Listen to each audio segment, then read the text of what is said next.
Circle of Trade's on location today as we are at Westfair 2026, just on the outskirts of Council Bluffs off of Highway 6, a little bit to the whatever direction from Iowa Western. That'd be east. Oh, we're to the east. That'd be east. I'm Todd Studer. This is Travis Waldstein, Air Serve Heating and Air Conditioning at Waldstein Plumbing, getting out and about and not doing it from your office. And I'm wearing a little bit of color. I got the old bright hot pink whatever going on today. So is that just so people can see you on a job site? It's like a road sign, or it's I don't know. It's just to make me feel chic. I don't know. I think that works. I think that works. So what just this is your first time out to the fair this year? Yeah, this year, yes. Yeah, you come out every year. My big thing is always attractables. So I like to watch big green tractors blow smoke and pull heavy sleds. That's kind of my thing. So you just turn your head when the red ones go down. They're kind of fun to watch too, but it's more fun. I like green paint better than red paint. It is what it is. So I heard they were getting the track ready and everything, so it should be a lot of fun tonight. As we're recording this, tractor pull is coming up later on tonight. I also know that you are have been impressed anyway with what you've seen so far with the renovation plans of what's going on here at this location. 100%. I mean, it's no secret. I grew up in Spencer, Iowa, home of Clay County Fair, and they made the investment like this 20 years ago in their, at the Clay County Event Center up there. And, they've got huge facilities just like they do here.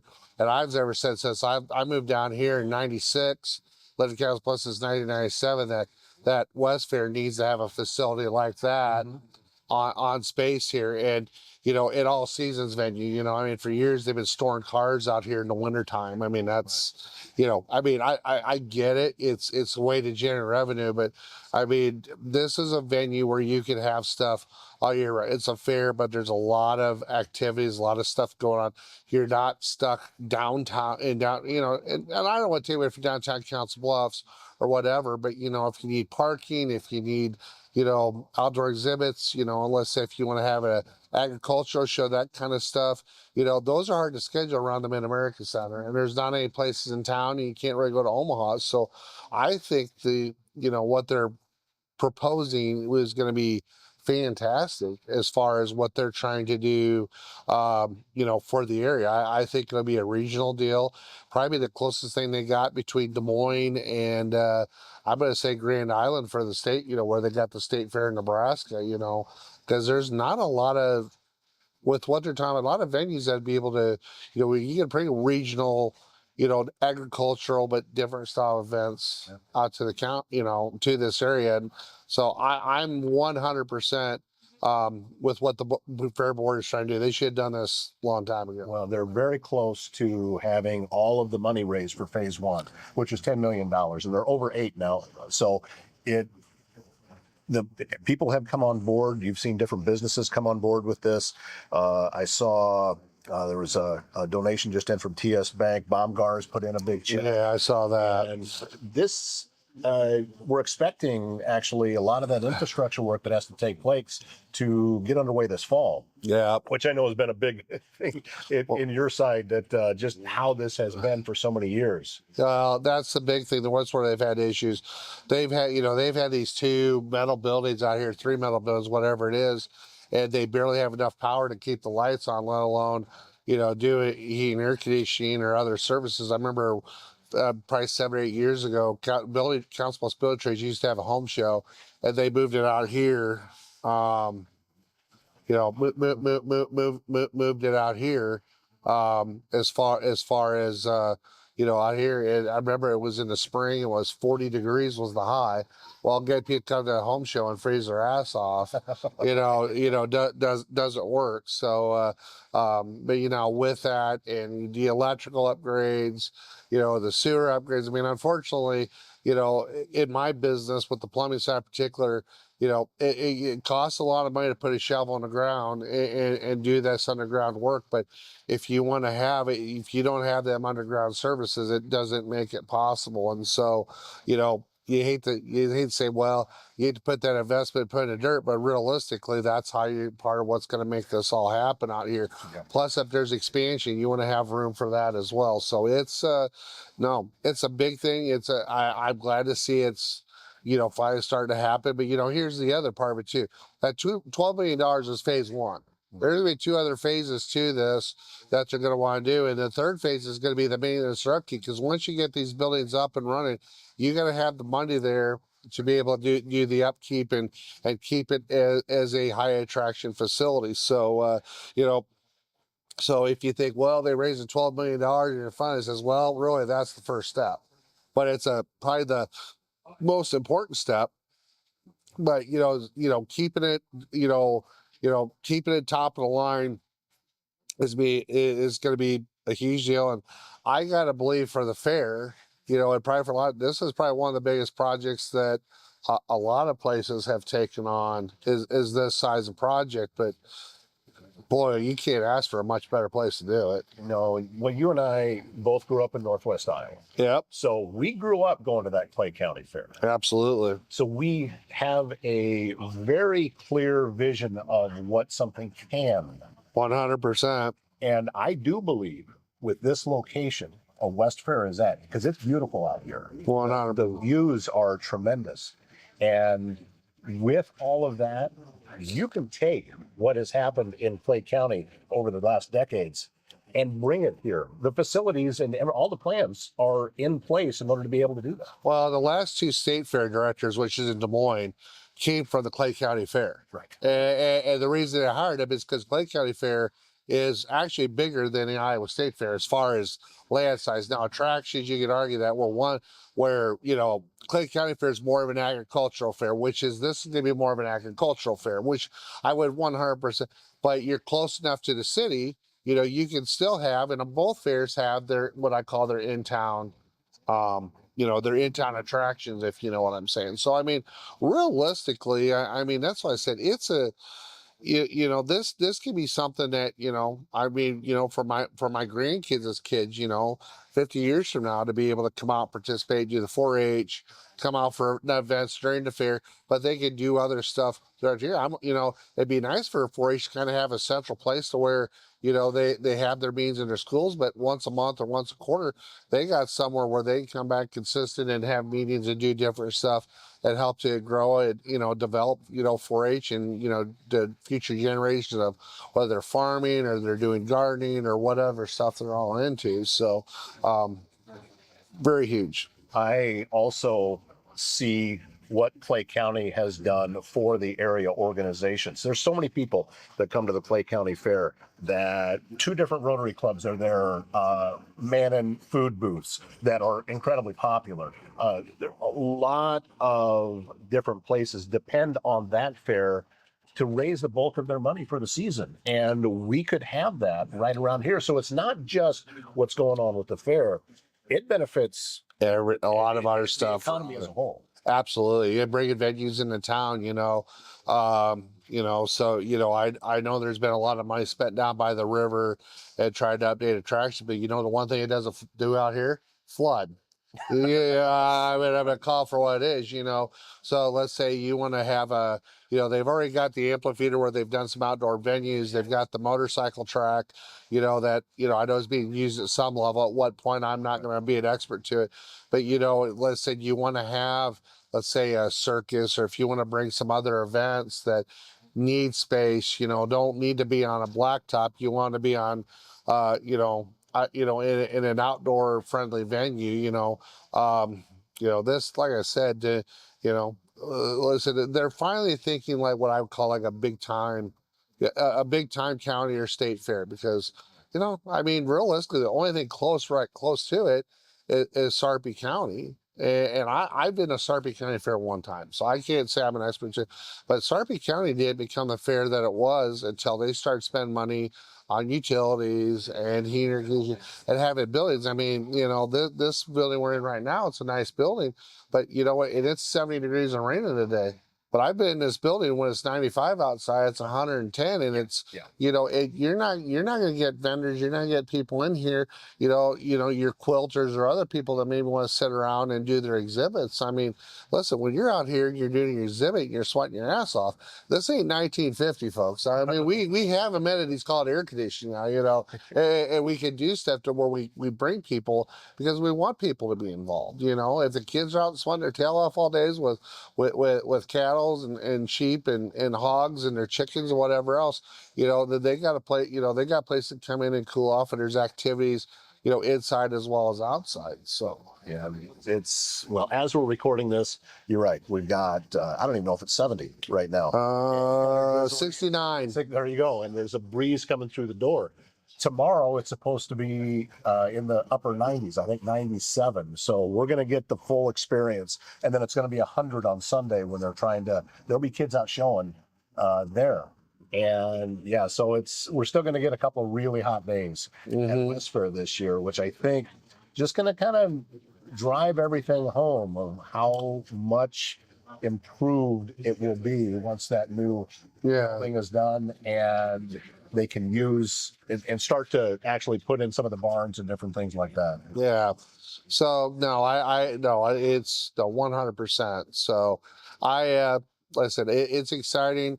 They for what it is. I think for the size, I know there's the East Potawatomi County Fair too. They got the fairgrounds out, out of Oka, and it's a big enough county. I understand why there's two county fairs. And neither is right or wrong.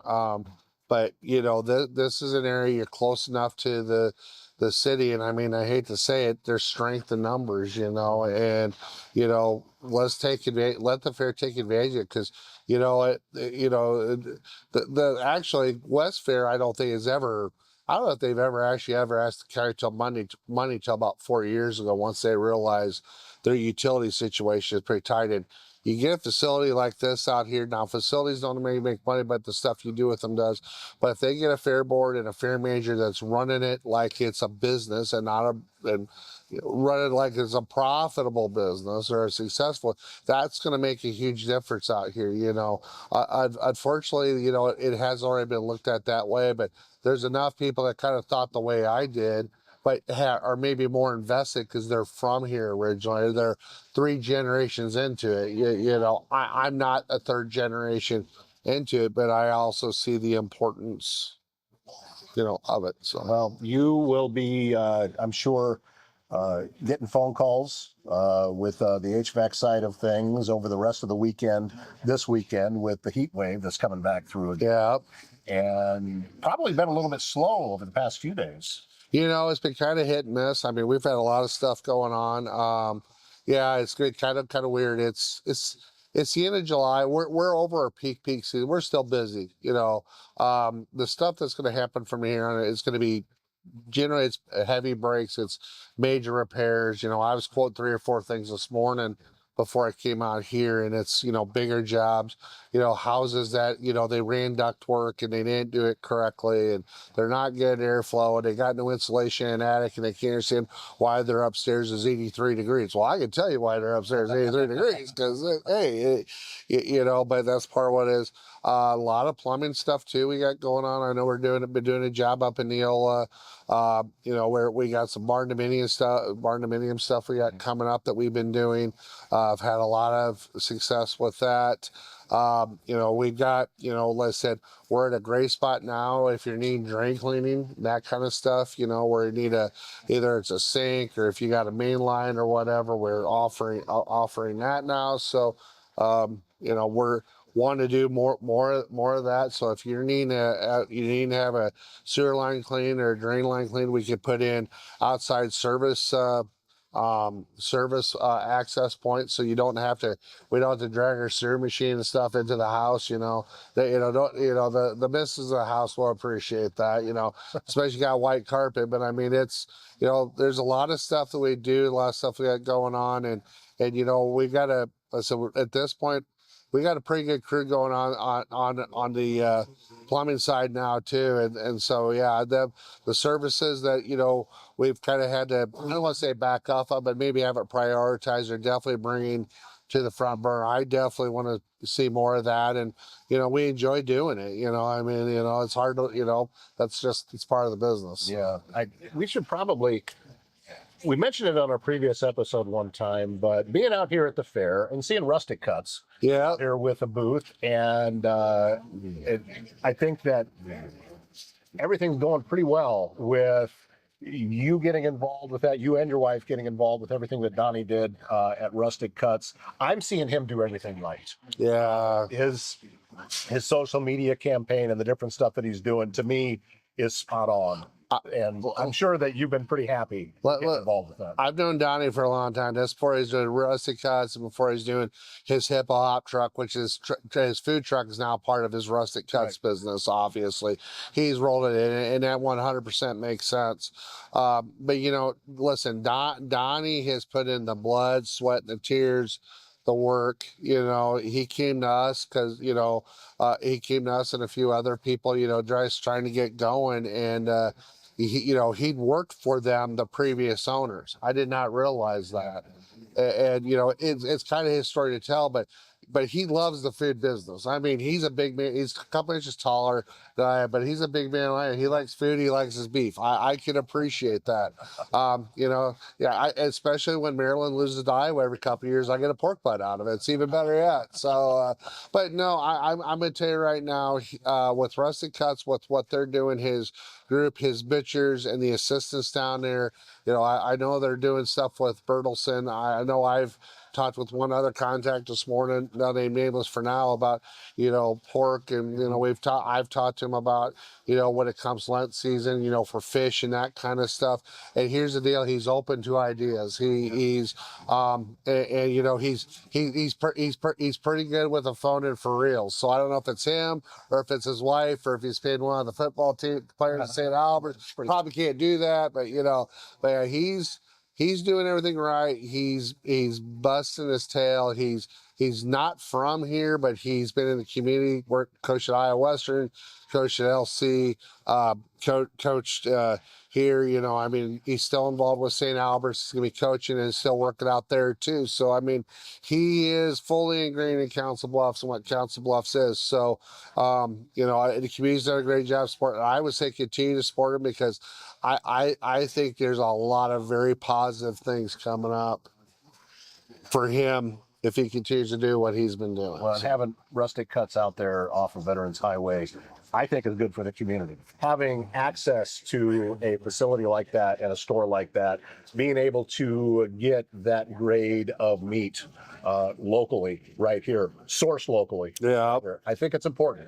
Yeah, and he's bought into that, and you walk into his shop, and you look at some of the, I mean, some of the pieces of meat he's got cut on there, where you just kind of go, holy cow! It's like, I mean, it's impressive. It's fresh. They turn that. I mean, they turn the beef around. Like I said, they buy local too. I mean, he's shown the pictures of halves of beef that are hanging in for processing, and no, and like I said, he's got his main butcher, his head butcher. As I say, is art with a knife. And I don't want to say he's a kid, but he's pretty young too. So I mean, he's newer to the business, but I'm going to tell you, he's got some great people working out there too, just trying to help him promote the business. So, well, you just got your finger in an awful lot of stuff. And yeah, and then I'm in the process trying to get my general contractor's license. Not that I don't have anything better to do, it's like, they know I'm not building houses. So that's the first one. No, but a lot of stuff going on. So it's been good. Like I said, appreciate all the support from customers, vendors. Like I said, it's been. I don't, like I said, I don't know if I'd use the word blessed, because lightning might strike me, but yeah. Like I said, they're blessed for the people that put their trust and time in us, and I can't say. By the way, I'm going to give you kudos this morning. I'll take them. Okay, so All right, this is gonna start out really bad. Oh. No. We won't talk about the Falcons. So there's this thing in town that used to be called a newspaper, and I'm not sure what it is now. And okay, they did a open house for a plumbing business, and it's a good plumbing business. Okay, I'm not going to name it by name, but I was glad, you know, they did a deal. So I was going to click on it, just see what it is. But of course, if you don't belong to the paid non-paral site, you don't get to see that. You can't see it unless you pay. Yeah, you gotta see it for you pay for it. I mean, you know, and the thing that Todd, you're doing this. Obviously, it's not free. You're not a charity. Some days you might feel like you're a charity, but in all seriousness, what you do, you know, as far as that kind of stuff, as far as that kind of service, I don't think our community quite understands how valuable that input is, and it's not, you know, it's, you know, you come out. It's just like out here at Westfair, you know, you're talking about stuff here, you know, what's going on in the community, what's going on with the organization, and what's going on. And I think that is tremendously huge as far as an asset. And you know what? I got to go through a paywall to look at something that's going on with what you're doing. And I think that says volumes about what you do, and your advertisers that help support what you do makes it so that way we don't, you know, don't have to go do the paywall on a newspaper website. So, you know, please continue to support this guy and support his average. Not necessarily, if you don't want to support me, that's fine. I get it. I look like I haven't missed a meal, but in all seriousness, though, what you do for the community, it's a damn good thing, and I hope people realize that. So. I'm very grateful for that, and I also know that whether you're chastising me or you're complimenting me, it is both genuine. Yeah, Because you don't mix words. So I know that that's coming from a very positive place. So I'm grateful for that. And I will continue with everything that it is that I do. That's the big thing, is we're not trying to keep this information from people. And I'm not trying to make money off of views.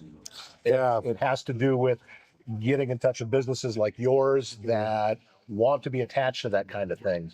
Well, and that is how I am able to do this and able to make a living. Well, you know you're a trendsetter.